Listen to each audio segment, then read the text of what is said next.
Deus nosso Pai, te damos graças por toda a boa dádiva que temos recebido das tuas mãos e pedimos-te dar-nos a tua palavra agora, pelo sopro do teu Espírito sobre todos e cada um de nós.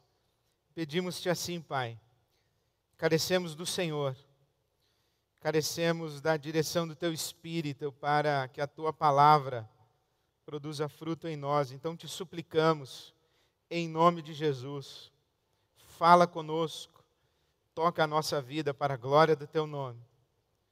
Te pedimos assim, Pai. Amém. Viva acima da mediocridade, é o que temos conversado, é o que estamos estudando. Estamos conversando sobre como pessoas comuns como você e eu podemos ser usados por Deus de maneira extraordinária, ou a partir dessa compreensão de que não precisamos ser pessoas extraordinárias para que sejamos usados de maneira extraordinária por Deus, porque o extraordinário é Deus, não somos nós. E como pessoas como você e eu podemos experimentar o extraordinário de Deus nas nossas vidas. Viva acima da mediocridade, é essa sugestão, é esse impulso, é esse estímulo, é esse encorajamento para que você busque mais de Deus e se disponibilize mais para Deus.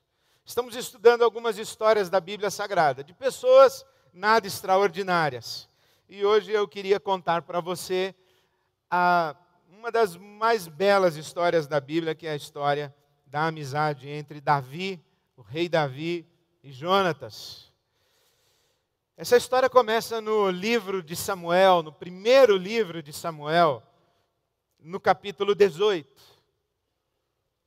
O primeiro livro de Samuel, no capítulo 18, conta o momento quando, após a batalha entre Israel e os filisteus, Davi foi usado por Deus para matar o gigante filisteu chamado Golias. Aquela briga desigual, em que foi uma covardia o Davi bater no gigante Golias.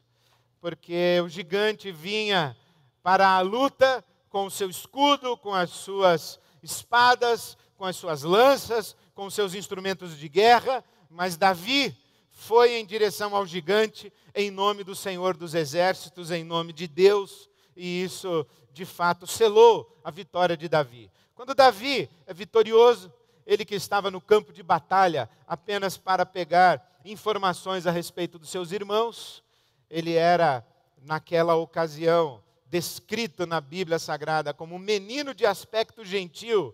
Era uma criança, era um menino com cara de menino, e estava lá no campo de batalha não como soldado, mas como alguém que tinha sido enviado pelos pais para saber notícias dos irmãos, que eles sim, os irmãos de Davi, estavam no campo de batalha como soldados. Quando Davi chegou lá, acabou enfrentando o gigante Golias. Eu não vou contar essa história, porque não é essa a história que eu quero contar, mas ele ganhou do gigante e foi para Jerusalém, junto com a comitiva do rei Saul.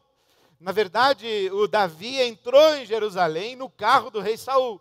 E quando Davi entrou em Jerusalém no carro do rei Saul, na biga do rei Saul, as mulheres cantavam e dançavam, celebrando a vitória do exército de Israel, e diziam: Saul matou milhares e Davi matou dezenas de milhares. Como quem dissesse: Saul é maravilhoso, mas Davi é 10 vezes mais maravilhoso do que Saul, o que evidentemente despertou em Saul não apenas a irritação, provavelmente a inveja, mas uma coisa que vem acompanhada da inveja: o medo. Diz a palavra de Deus que Saul tinha medo de Davi, porque o Senhor o havia abandonado e agora estava com Davi. Versículo 12 do capítulo 18 do primeiro livro de Samuel. No versículo 12, Saul tem medo de Davi. No versículo 15, Saul tem muito medo de Davi. E no versículo 29, Saul tem mais medo ainda de Davi. À medida em que Saul vai convivendo com Davi e vai expondo Davi ao perigo, ao risco, e vai conspirando para matar Davi, mais a mão de Deus que está sobre Davi se torna evidente. E o medo de Saul contra Davi vai crescendo. E ele percebe Davi como uma grande ameaça ao seu trono. Saul, que é o rei. Não demora muito para que o rei Saul decida matar Davi. E ele tenta matar Davi por 6 vezes. 6 tentativas de homicídio. Mas Davi escapa de todas elas. Para piorar a situação do rei Saul, as filhas dele, Saul, se apaixonam por Davi. E inclusive uma delas casa com Davi. Mas o Saul ainda assim quer matar Davi, porque percebe que a mão de Deus está com Davi e que Davi é uma grande ameaça ao seu trono. O que acontece nessa bela narrativa bíblica é que no capítulo 18, versículo 1, está dito que surgiu grande amizade entre Jonatas e Davi. E Jonatas tornou-se o melhor amigo de Davi. O versículo 3 diz que Jonatas fez um acordo de amizade com Davi, pois se tornara o seu melhor amigo. Então, para piorar, Saul, além de ter as filhas apaixonadas por Davi, tem em Jonatas, seu filho, o príncipe, o herdeiro do trono, o melhor amigo de Davi. Jonatas elege Davi como seu melhor amigo.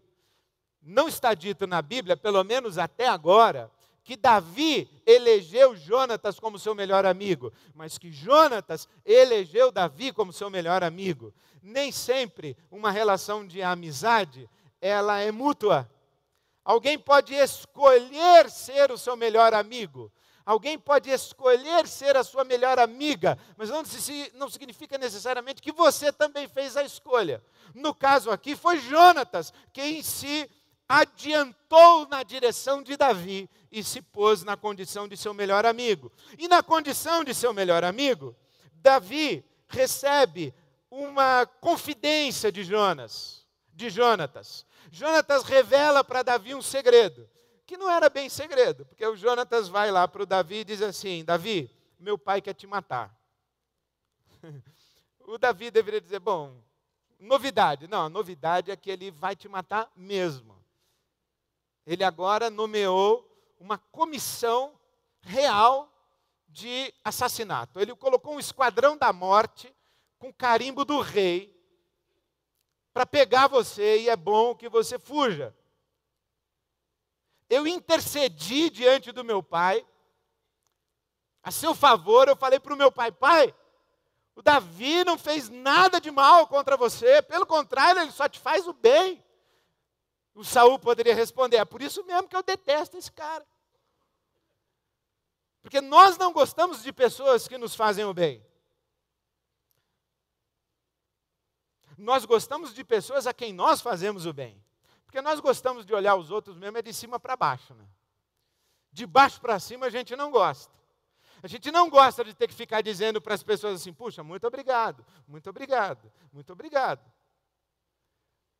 O Saul mandava o Davi para a guerra, ele saía para a guerra, mas o Saul mandava o Davi para a guerra assim, numas guerras assim kamikazes, para o Davi morrer na guerra. Aí ele ganhava a guerra e voltava, e trazia vários presentes para Saul, trazia novas terras conquistadas, ele trazia exércitos conquistados.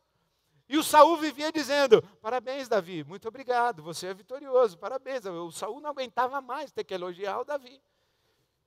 E quando o Jonatas falou assim: o Davi só te faz o bem, o Saul falou: é por isso mesmo que eu quero matar esse desgraçado, ele só me faz o bem. Ele é uma grande ameaça para mim, ele vai tomar o reino a qualquer hora. Jonatas então conversa com Davi, e Davi desabafa com Jonatas. Diz: eu não entendo teu pai. Que crime eu cometi para o teu pai me odiar tanto e querer me matar? Olha, Davi, eu não sei se é coisa do coração do meu pai, mas é melhor você dar área. Foge, cara, foge, porque o meu pai não está brincando, ele vai te matar. No meio dessa conversa entre Jonatas e Davi, no capítulo 20, Os versículos 14 e 15, há um diálogo muito interessante. Jonatas diz assim a Davi: se eu continuar vivo, seja leal comigo com a lealdade do Senhor. Mas se eu morrer, jamais deixe de ser leal com a minha família, mesmo quando o Senhor eliminar da face da terra todos os inimigos de Davi. O Jonatas diz para Davi: olhe, se eu continuar vivo, vamos manter a nossa amizade. O meu pai quer te ver pelas costas, mas eu não tenho nada contra você. E eu sei que vai chegar o dia quando Deus vai colocar você no lugar do meu pai.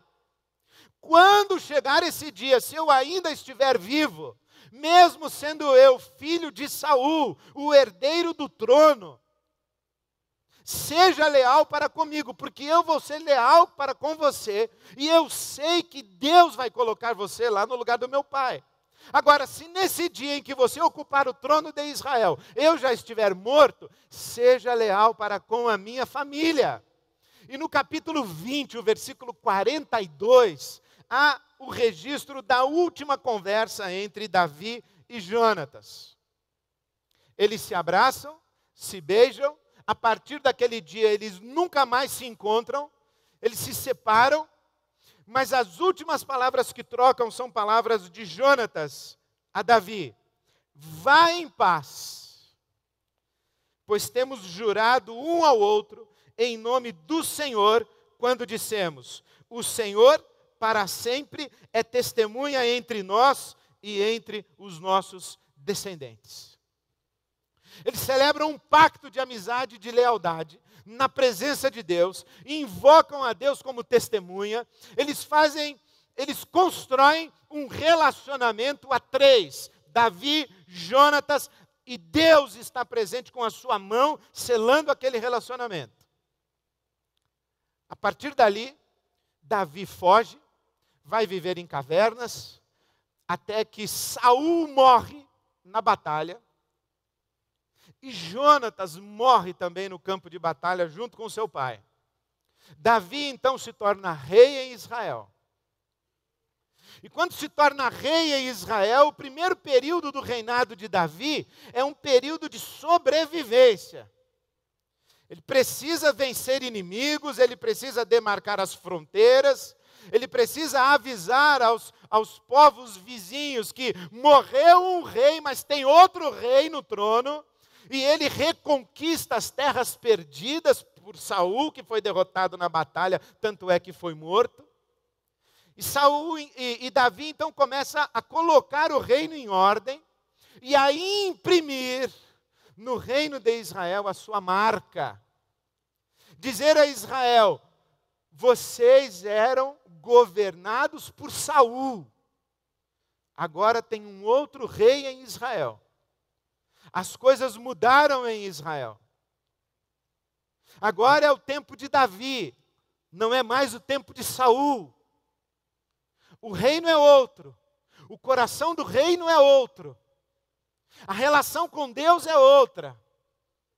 E no capítulo 8 do segundo livro de Samuel, no versículo 15, se diz que Davi governou todo o seu povo, administrando a todo o povo o direito e a justiça.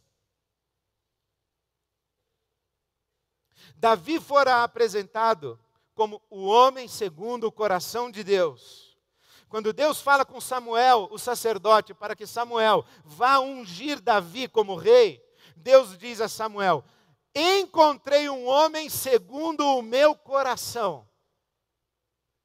Agora o homem segundo o coração de Deus está no trono. E como é que este homem segundo o coração de Deus governa? Administrando o direito e a justiça para todo o povo. E quando o reino de Israel entra num período de paz, quando Davi estabelece a ordem no reino e assume o controle do reino, quando a poeira da transição entre Saul e Davi abaixa, e que Davi senta no trono e respira, ele chama os seus conselheiros, e no capítulo 9 do segundo livro de Samuel, conta-se a seguinte história, que Davi chama os seus conselheiros e diz assim: há ainda algum descendente de Saul vivo em Israel? Bom, o que era costume da época? Um rei que vence a batalha, mata toda a descendência do rei vencido. Eu imagino que quando Davi chama os seus conselheiros e diz: há ainda algum descendente de Saul vivo? Que os seus conselheiros pensam: ele quer limpar totalmente, ele vai pegar a raspa do tacho, vai deixar tudo limpinho, não pode deixar nenhum vivo. Porque esse descendente de Saul vivo, lá no fundo, ele se sente usurpado do seu direito de rei. Ele acha, se tem um descendente de Saul vivo, ele diz: eu sou o herdeiro do trono de Israel, esse Davi não devia estar aí. Então os conselheiros de Davi devem ter pensado assim: isso mesmo, Davi, vamos procurar se tem algum descendente de Saul vivo para a gente acabar com essa raça toda. Mas não é isso que a Bíblia diz que estava no coração de Davi. Davi perguntou, capítulo 9 do segundo livro de Samuel, versículo 1: resta ainda alguém da família de Saul a quem eu possa mostrar lealdade por causa da minha amizade com Jonatas? O que Davi está fazendo é lembrando-se daquele pacto de amizade com Jonatas. Quando Jonatas disse a ele: Davi, no dia em que você estiver assentado no trono e que Deus tiver colocado você no lugar do meu pai, se eu ainda estiver vivo, seja leal para comigo. Mas se eu não estiver vivo, seja leal para com a minha descendência. Quando Davi se assenta no trono, ele diz: há algum descendente de Saul? Algum descendente de Saul a quem eu possa mostrar lealdade por causa da minha amizade com Jonatas? E os conselheiros de Davi dizem: tem um carinha, chama Mefibosete. As senhoras grávidas já têm aí uma sugestão: Mefibosete, nome bíblico. Mefibosete, filho de Jonatas. Os conselheiros dizem a Davi assim: tem sim, rei, tem um filho de Jonatas que está vivo. E onde ele está? Escondido. Quando Saul e Jonatas foram mortos, Mefibosete estava com 5 anos de idade. E a ama, a cuidadora de Mefibosete, pegou o menino no colo e fugiu, porque os filisteus que mataram Saul e Jonatas certamente saíram em direção a Jerusalém para matar toda a descendência de Saul e Jonatas. Mefibosete estava na fila. Aquela mulher pegou Mefibosete no colo e fugiu. Na fuga, ela caiu, Mefibosete caiu e fraturou as 2 pernas. E ficou aleijado. E cresceu no anonimato, escondido. Ninguém podia saber que ele estava vivo. Até que Davi pergunta: tem algum descendente de Saul vivo? E eles dizem: tem Mefibosete. Pois tragam Mefibosete. Capítulo 9 do segundo livro de Samuel, versículo 6. Mefibosete chegou à presença de Davi, prostrou-se com o rosto em terra. Davi se dirige a ele, chamando-o pelo nome, Mefibosete, e diz a ele: não tenha medo. Ora, por que não tenha medo? É claro, está na cabeça de Mefibosete: esse cara vai me matar. Eu sou o último descendente da família de Saul. Mas Davi diz: não tenha medo. O Mefibosete então responde aí no versículo 7, no versículo 8. Quem é o teu servo? Segundo Samuel 9, 8. Quem é o teu servo? Para que o rei se importe, se preocupe com um cão morto como eu. Das duas, uma. Ou Mefibosete pensava realmente isso a respeito de si mesmo, e tinha essa visão a respeito de si mesmo. Quem é você? Você é um cão morto. Você é um inútil. Você é um imprestável. Você é um aleijado. Você é um cão morto. Você é um cachorro morto. Ele pensava mesmo isso a respeito de si mesmo? Ou ele foi esperto?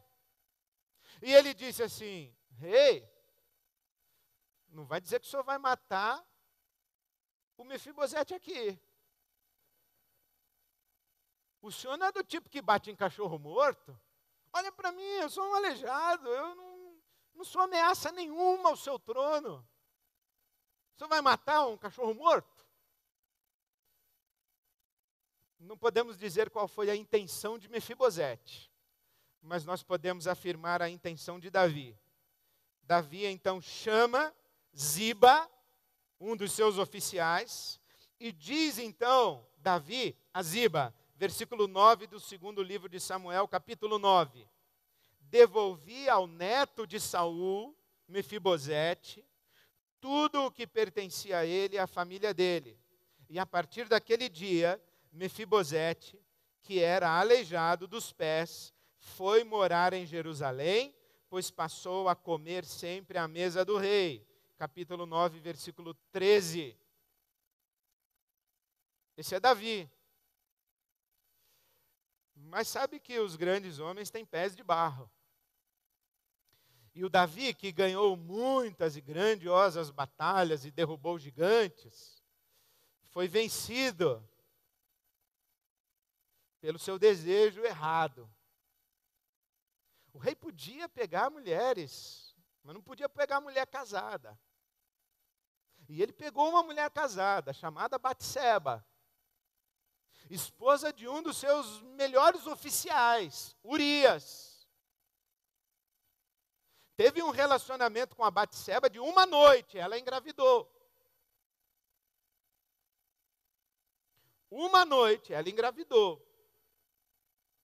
Urias estava no campo de batalha. O Davi mandou chamar Urias para passar uma noite, deu um vale folga para ele.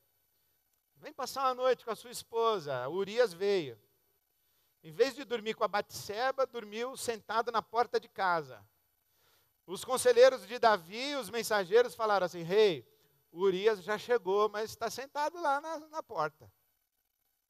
Como assim sentado na porta? Está sentado lá. Eu falei, manda o cara entrar, fala que é o vale completo.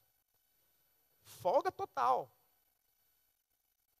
Foram lá, Urias falou assim: não vou entrar, os meus soldados estão no campo de batalha, não é justo que eu esteja na cama e no leito com a minha esposa. Falou, é possível.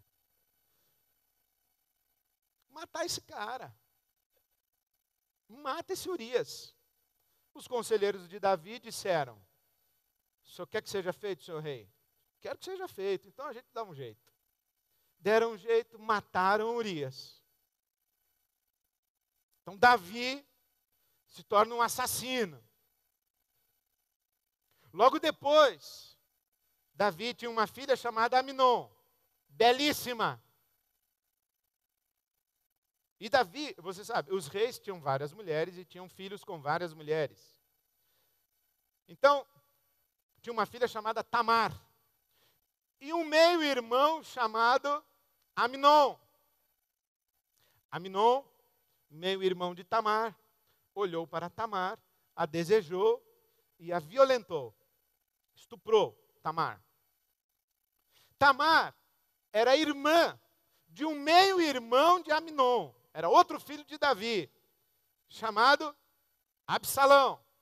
O Absalão chegou para o pai, Davi, o grande rei Davi, e falou assim: ô pai, o Aminon violentou a Tamar,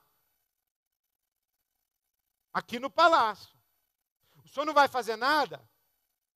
O Davi deve ter pensado: meu filho, acabei de pegar a mulher do Urias, matei o cara. Vou falar o que para o teu irmão? Estou meio sem moral. Homens com consciência culpada acabam varrendo sujeira para debaixo do tapete, não somente as suas, mas as dos outros, e se tornam coniventes com pecados alheios.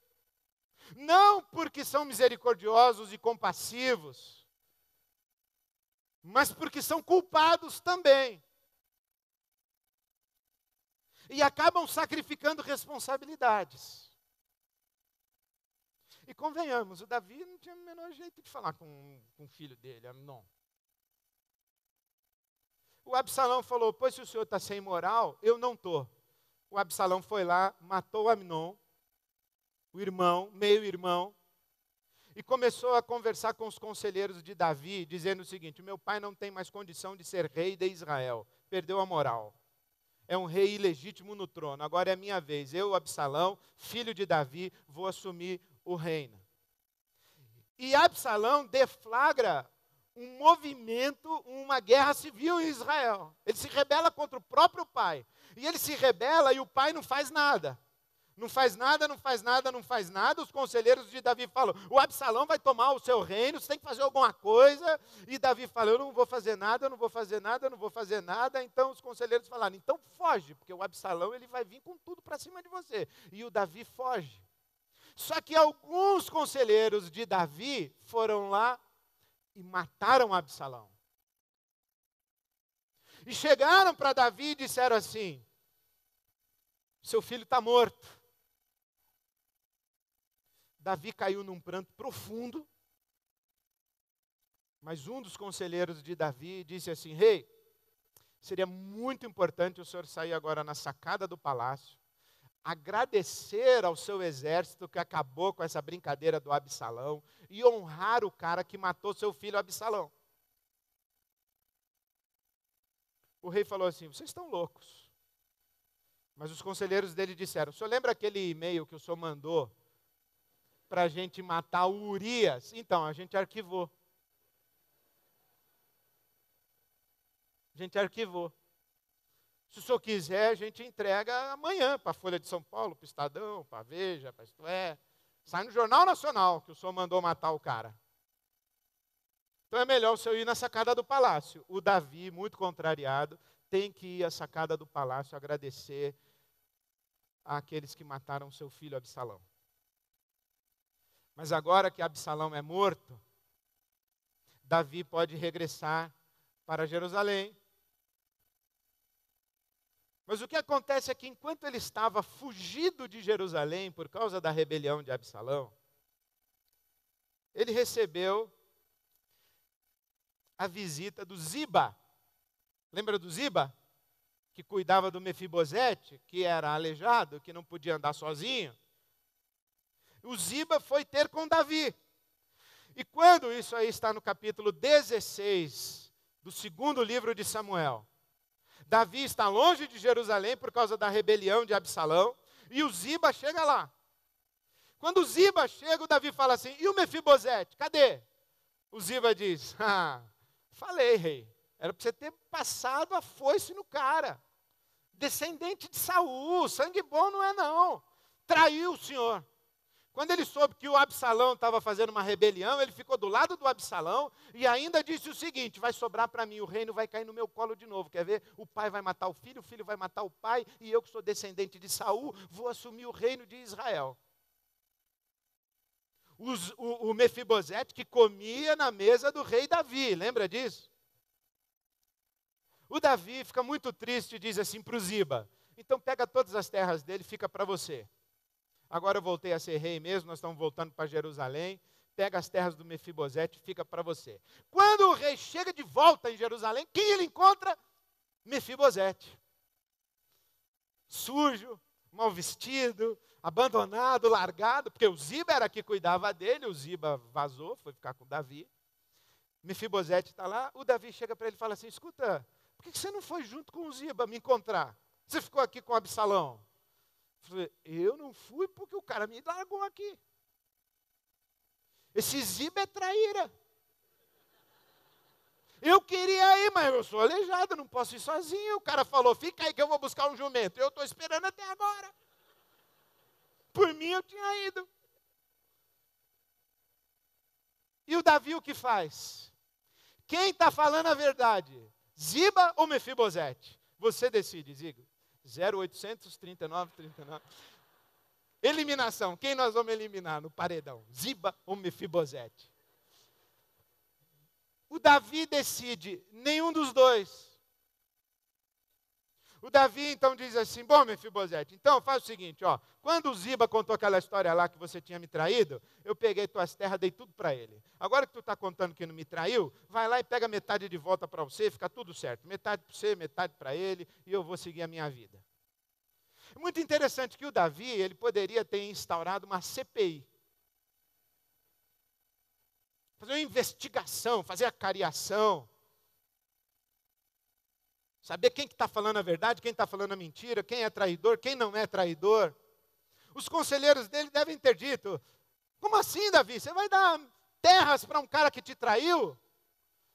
E o Davi diz assim, eu vou dar terras para um cara que me traiu.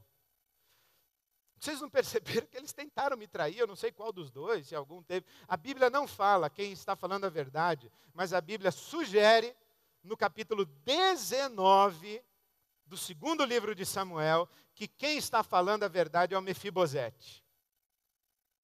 Porque o Mefibosete, quando Davi diz assim, olha, pegue lá metade das terras do Ziba e fica para você, então, o Mefibosete diz assim, não, rei, eu não preciso de terras, deixa tudo para ele. O Senhor já foi generoso comigo, tendo feito por mim tudo que fez. Dá a entender que Mefibosete é o camarada que está com a razão, mas o Davi segue adiante no seu reinado. E talvez seja uma vontade ou uma boa vontade para com Davi, é que se Davi levasse adiante essa celeuma, ele ia ter que matar um dos dois. Não somente matar um dos dois, mas provavelmente ele ia se ver na situação de ter que matar um Mefibosete. Vai que ele está falando a mentira, mas ele tem um pacto com Jonatas. O Davi deve ter pensado, eu não vou levar isso adiante, porque eu corro o risco de ter que matar o filho do Jonatas. E eu não vou matar o filho do Jonatas. Eu vou exercer misericórdia para com o filho do Jonatas. Eu vou cumprir o meu pacto de amizade, de lealdade com a descendência de Jonatas, ainda que a descendência de Jonatas esteja sob suspeita. Porque eu não vou pelo caminho da justiça, eu vou pelo caminho da graça e da misericórdia. Eu não sou Saul, eu não mato os outros para continuar no reino e no trono. Deus me deu o trono, então se Deus quer que eu fique aqui, eu vou ficar. Talvez ele dissesse assim para os seus conselheiros, vocês perceberam que eles tentaram me trair, mas não conseguiram?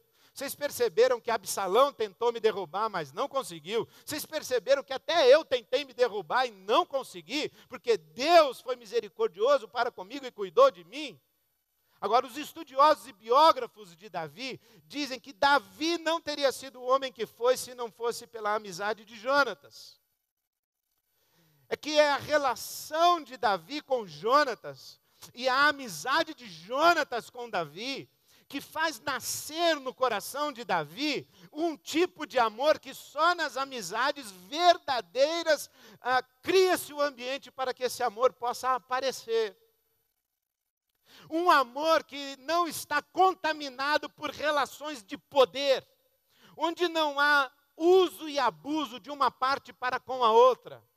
Porque ali seria uma briga de titãs, Jonatas e Davi.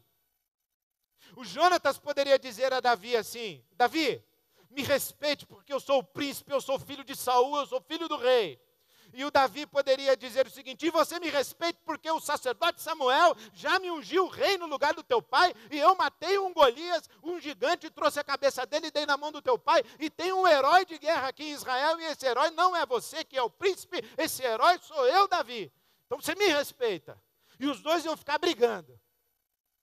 Mas não foi isso que aconteceu. A Bíblia diz que cresceu entre eles uma grande amizade. E numa grande amizade não há relação de poder, ninguém é sobre ninguém, ninguém usa, ninguém abusa, e não há interesses escusos por trás de relações de verdadeira amizade. O que é raríssimo, tão raríssimo que há um texto da palavra de Deus, que é um dos textos muito difíceis de serem explicados, especialmente nos dias que nós vivemos, que são dias de arco-íris. Vivemos dias de arco-íris, meus irmãos, dias gays. Vivemos dias gays. E o segundo livro de Samuel, capítulo 1, versículo 26, diz assim, que quando Davi recebe a notícia da morte de Jonatas, Davi vai prantear Jonatas e diz assim, meu amigo, meu irmão Jonatas, como estou triste pela tua morte, porque o teu amor me era melhor do que o amor das mulheres. Segundo livro de Samuel, capítulo 1, versículo 26. Esta fala é utilizada para sugerir uma relação homoafetiva entre Davi e Jonatas. O que eu não acredito por várias razões. Primeiro que eles viviam num contexto, Davi e Jonatas, em que a lei de Moisés dizia que um homem não poderia se deitar com outro homem como se o outro homem fosse mulher, e que uma relação homoafetiva deveria ser punida com a morte por apedrejamento. Seria muito incoerente que numa relação desse tipo entre Jonatas e Davi, e não estou fazendo nenhuma observação a respeito da qualidade, da legitimidade dessa relação, mas ali no tempo de Davi e Jonatas, se eles tivessem uma relação homoafetiva, os dois iam ser apedrejados, e jamais que Israel se submeteria a Davi como rei. Seria muito incoerente que Deus tivesse disciplinado Saul e não tivesse disciplinado Davi. Seria muito incoerente que Deus varresse para debaixo do tapete esse pecado de Davi, que seria a sua relação homoafetiva com Jonatas, e ainda celebrasse com Davi um pacto perpétuo, porque Jesus entra em Jerusalém aclamado como filho de Davi. Deus não rasgaria a lei de Moisés passando por cima da biografia maculada de Davi. E também convenhamos que a Bíblia Sagrada não mascara histórias de ninguém. Não precisa. Deus não precisa mascarar biografias, Ele redime. Se Davi tivesse cometido esse ilícito de uma relação homoafetiva com Jonatas, a Bíblia diria. Porque disse coisa pior, disse que ele era um assassino, não diria que ele teve uma relação homoafetiva com Jonatas. Disse coisa pior. Então teria dito. A grande questão é que os nossos olhos de hoje, e nós estamos olhando para um texto e um fato ocorrido há 3.000 anos, se hoje os homossexuais, masculinos e femininos, são mortos nas avenidas das nossas cidades, imagine 3.000 anos atrás. Imagine no contexto religioso da lei de Moisés. Imagine quando um irmão vinga o estupro da irmã, matando o seu meio-irmão. O que não teria acontecido em Israel? A questão é que, olhando com os nossos olhos de hoje, nós não conseguimos enxergar a beleza disso que a Bíblia descreve como amizade. Porque na nossa sociedade não existe almoço grátis. Toda vez que alguém se aproxima de você, se aproxima com algum interesse. Toda vez que alguém se aproxima de você, se aproxima com segundas intenções, ou terceiras, ou quartas, ou seja lá quais forem. Quando alguém chega perto de você e diz assim, eu quero ser seu amigo, está querendo o quê? Está de olho no meu dinheiro? Está de olho na minha posição? Quer me vender um seguro? Quer que eu te apresente alguém? Daqui a pouco vai me dar o cartão, quer ver? Está precisando de um dinheirinho emprestado? Quer me levar para a cama? O que você está querendo comigo? Não, não quero nada, eu só quero ser seu amigo. Se eu puder te abençoar e te ajudar, ótimo. Se eu não puder te atrapalhar, que eu não vou, só quero ser seu amigo. Isso não existe. Nós perdemos a capacidade das relações sacrificiais, abnegadas, altruístas e puras. Se é que é possível entre nós relações puras, mas relações onde não há interesses escusos, onde não há abuso, onde não há relação de poder, onde não há contabilidade de perdas e ganhos, onde nós temos prazer em doar, em partilhar.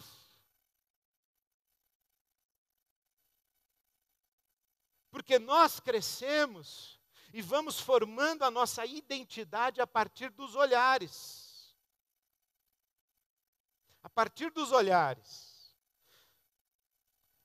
Os olhares que Davi recebeu na sua casa não foram bons. Seus irmãos, todos eles, eram camaradas saradíssimos, 4x4.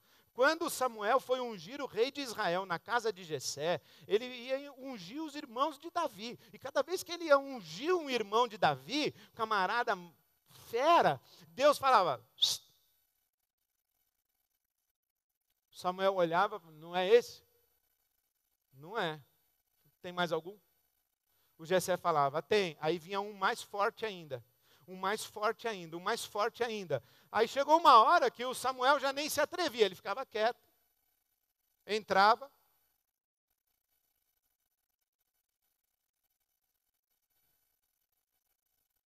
Até que o Samuel falou para o Jessé, acabou? O pai dele falou, acabou. Os filhos que eu tenho são esses aí. Tudo forte. Aí o Samuel olha, acabou. E Deus fala, acabou não, tem mais um. Aí o Samuel vira para o Jessé e fala, não acabou. Tem mais um. Tem o Davizinho lá no campo. Aquilo lá nem conta. Você imagina você crescer numa casa em que o teu pai, ele fala, esse aqui é meu filho, esse aqui é meu filho, esse aqui é meu filho, e tem você do lado. E acaba no cara que está do teu lado. E você fica ali. Não conta. Era o caçulinha, devia apanhar de todos os outros fortão. Devia querer folgar, não dava. Em casa não deu muito certo para o Davi. O que ele sabia mesmo fazer era cuidar de ovelha, cantar música para Deus, escrever poesia, tocar harpa e matar leão e urso. Porque em casa não. Quando ele vai para o palácio, o Saul olha para ele e olha e vê que ele é uma grande ameaça. Vou te matar, vou te matar. Eu te pego ainda. Dorme acordado, que eu vou te pegar. Fique esperto, eu vou te matar, eu vou te matar. Ódio, inveja. Inveja é uma mistura de cobiça com ódio. Eu queria muito ser você, ter o que você tem, mas porque eu não tenho e não sou você, eu te odeio.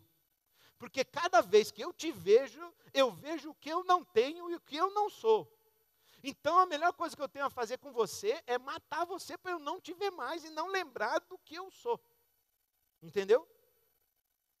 Caim olhou para Abel e falou assim, eu queria ser que nem você, mas já que eu não consigo, eu mato você. Pronto, resolve.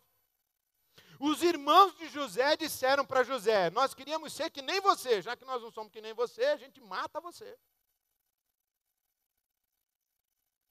O pessoal deve ter olhado para Jesus falando, esse cara não é possível, ele cura, ele fala com velho, com criança, ele respeita a mulher, ele não tem nada a ver com rico, ele cuida de pobre. Que esse cara, rapaz? Ele anda sobre as águas, faz um vinho bom pra caramba. Que é esse cara? Mata esse cara, meu.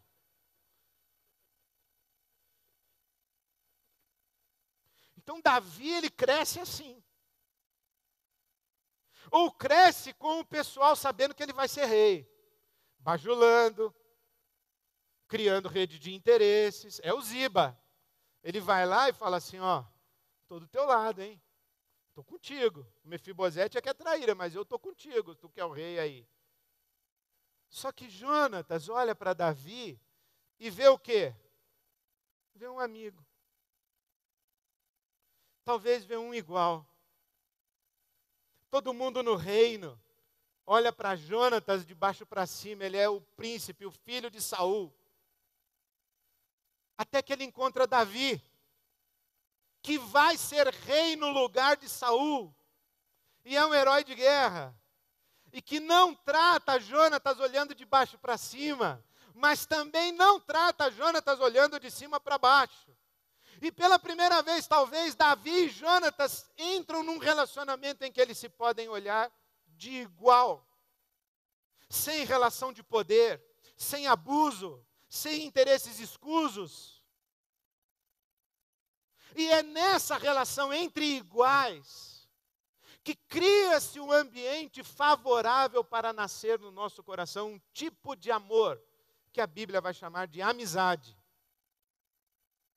Os gregos chamavam de filéu, diferente de eros, que é o amor de macho e fêmea, é o amor erótico, e diferente de ágape, que é o amor divino. Filéu é o amor da amizade.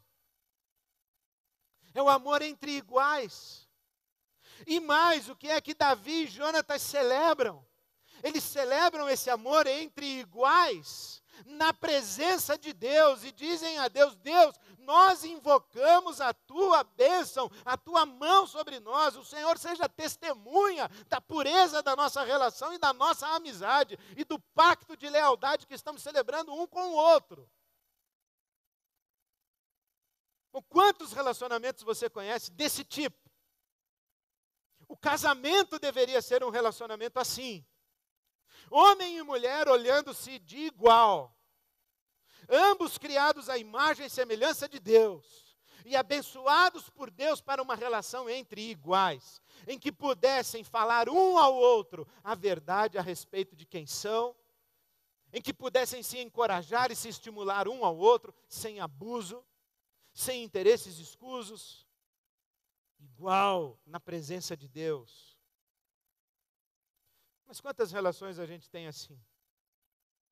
Quantos amigos realmente a gente tem? Quantos Jonatas tem na nossa vida? Esse Jonatas poderia ter acabado com Davi.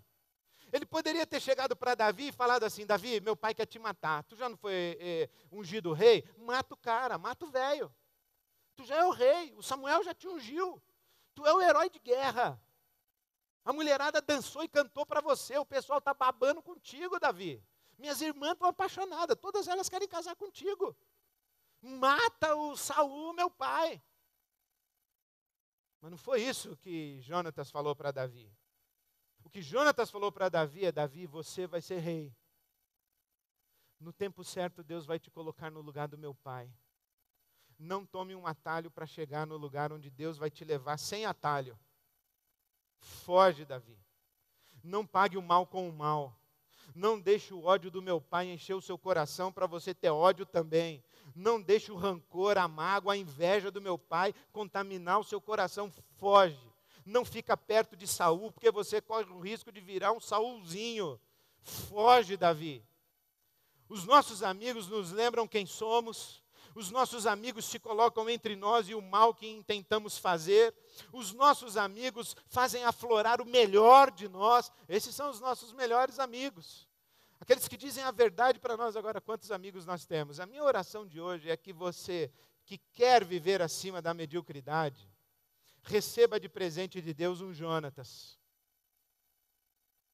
Os dias são de arco-íris. Eu ia falar, ó, homem com homem, mulher com mulher. mas também já não sei mais se vai. Eu não acredito muito de amizade de homem com mulher. Amizade de homem com mulher só dá duas coisas, ou problema ou filho. Amizade, confessar pecado, derramar o coração, pedir ajuda na hora certa, sabendo que não vai ser julgado. Enfim, amizade, amigo. Isso a gente conta nos dedos da mão e olhe lá. Se seu cônjuge é seu amigo, sua esposa, seu marido, se eles são seus amigos, se eles não, porque só pode ter uma, né? Então, se ela é sua amiga, se ele é seu amigo, Deus te abençoe. Construa essa relação de amizade, de igual. Invoque a bênção de Deus para a sua relação conjugal, de tal maneira que vocês se vejam como iguais na presença de Deus. Lembre ao seu marido quem ele é. Se coloque entre ele e o mal que ele quer fazer. Faça aflorar o melhor do homem que existe no seu marido. Lembre-se da sua mulher quem ela é. Lembre a sua mulher quem ela é. Coloque-se entre o mal que ela quer fazer. E faça aflorar o melhor da sua mulher. Você diz assim, eu não tenho amigos. Não tem? Não tem amigas? Não tem? Então vou lhe dar um conselho. Faça que nem Jonatas. Escolha alguém. E se coloque na condição de eu vou ser o melhor amigo dessa pessoa. Eu vou ser a melhor amiga dessa pessoa. Eu vou dar um passo de Jonatas na direção desse alguém, para abençoar, para doar, para fazer aflorar o melhor que tem nessa pessoa. Eu vou me dedicar a abençoar em nome de Jesus essa pessoa. Quem sabe não cresce nessa relação a intimidade abençoada por Deus que cresceu entre Davi e Jonatas. Uma coisa eu tenho absoluta certeza. Ninguém vive acima da mediocridade se não tem um amigo espiritual, uma amiga espiritual. De preferência no plural, amigos espirituais, amigas espirituais. Eugene Peterson disse o seguinte, que a amizade é para a espiritualidade tão importante quanto a oração e o jejum. Porque os nossos amigos materializam para nós o Deus que nós encontramos nas nossas orações e no nosso jejum. O apóstolo João diz assim, você que diz que ama a Deus e odeia seu irmão, é mentiroso. Porque como é que você pode amar a Deus que você não vê, se você não consegue amar o seu irmão que você vê? Você que diz que fala muito com Deus, fala muito no quarto da oração, e Deus fala muito com você no quarto da oração, mas você não é capaz de ouvir o seu amigo, a sua amiga, o seu pai, a sua mãe, o seu irmão, o seu marido, a sua esposa. Como é que você ouve a voz de Deus que você não escuta, se nem a voz das pessoas que estão do seu lado, que você escuta, você não é capaz de escutar? Ninguém vive acima da mediocridade sem pessoas por perto, sem abrir o coração para amizades verdadeiras e relacionamentos profundos, abençoados por Deus, tocados por Deus, em que Deus é o selo da lealdade, do pacto de lealdade que é celebrado entre os amigos. Se você quer viver acima da mediocridade, abra seu coração para as amizades. Se você não tem amigos e amigas, torne-se amigo e amiga das pessoas. Viva de tal jeito que você olhe para elas e quando elas olharem para você, elas vão ver assim, esse cara não está querendo levar nada meu. Essa mulher não está querendo levar nada meu. Ela está aqui para me abençoar. E com o passar dos anos, com a bênção de Deus sobre vocês, um abençoa a vida do outro, porque começam a trocar entre si aquilo que Deus tem de melhor e tem dado a cada um. Eu oro a Deus por você, por mim, que Deus nos dê amigos, amigos espirituais, e que Deus nos faça homens e mulheres que sejam amigos e amigas espirituais, num mundo de solidão, Que Deus nos dê amigos e nos faça uma comunidade de amigos, em nome de Jesus, que não nos chama servos, mas nos chama amigos. Amém.